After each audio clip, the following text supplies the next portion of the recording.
We just got to our new location. A lot of the location stuff for Stan Frederick was really skewed between places of the series canon. I basically built my own houses in-game that were actually consistent of different locations in the real world. The reason for that is just because I didn't want the location to ever fully mimic my own home. I wanted it to kind of have its own world, kind of its own feel between Stan and myself, you know, because Stan and me obviously have a lot of stuff in common, and I didn't want one of those commodities to be where we went all the time or where we were from. So just to give you an idea of how locations work in the series, I want to take you guys through a look at the major in-series locations and see what they're made of in the real world by comparison. First off, we have Stan's house in Season 1 of the series. Most of the filming for those scenes actually did take place in one location, which was actually a friend of mine's house. A majority of that house is actually just that one location, although there are some pieces of Stan's house in the series that were filmed at my actual house. Scenes like the Loretta episode interior, camera problems, and even the introduction video. So that's already like a big plot location that's made from more than just one place. The second largest location in the series is probably what's referred to as the old couple's house. Originally Stan says it's his grandparents' house, but then you find out he's lying. He says that he's been staying at this old couple's house for a few months while he was traveling. In real life, those are my grandparents, and in real life, this place is actually comprised completely of pieces of my own house, including where my grandparents live upstairs. So I've always felt like it'd be easier to shoot at home, so a majority of the biggest plot moments in the series occurred in the old couple's house. And then we have the cellar, which is what Stan refers to it as in Season 2 of the series.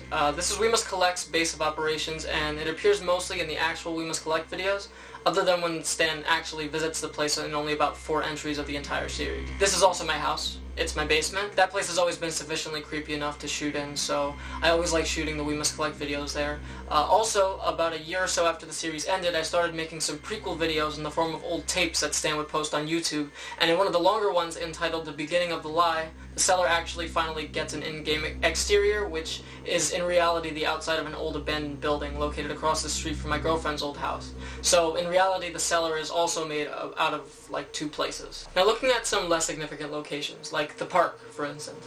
The park is supposed to be the place where Stan and his little brother used to go when they were younger. It's where the Green Tower is, and it's where pretty much most of the outdoor things happen in the series. In the actual series, the park is comprised of 2 separate pieces, the woods and the creek. In reality, the park is actually made up of 4 separate locations. The first one, which shows up in episode 2 of the series, is a playground not far from my house. That was the only time that playground was ever really used in the series because it's typically pretty packed and I wanted a more woodsy area, so we didn't really use it after that. The second area, seen in episode 11, isn't a park at all. It's my cousin's backyard in upstate New York. The third area is a park in Long Island around where my dad lives. This is the park where the Green Tower is located, and I actually shot a lot of path stuff there, specifically for episode 18. The last area, the creek, is an actual marsh that I refer to as the creek in real life.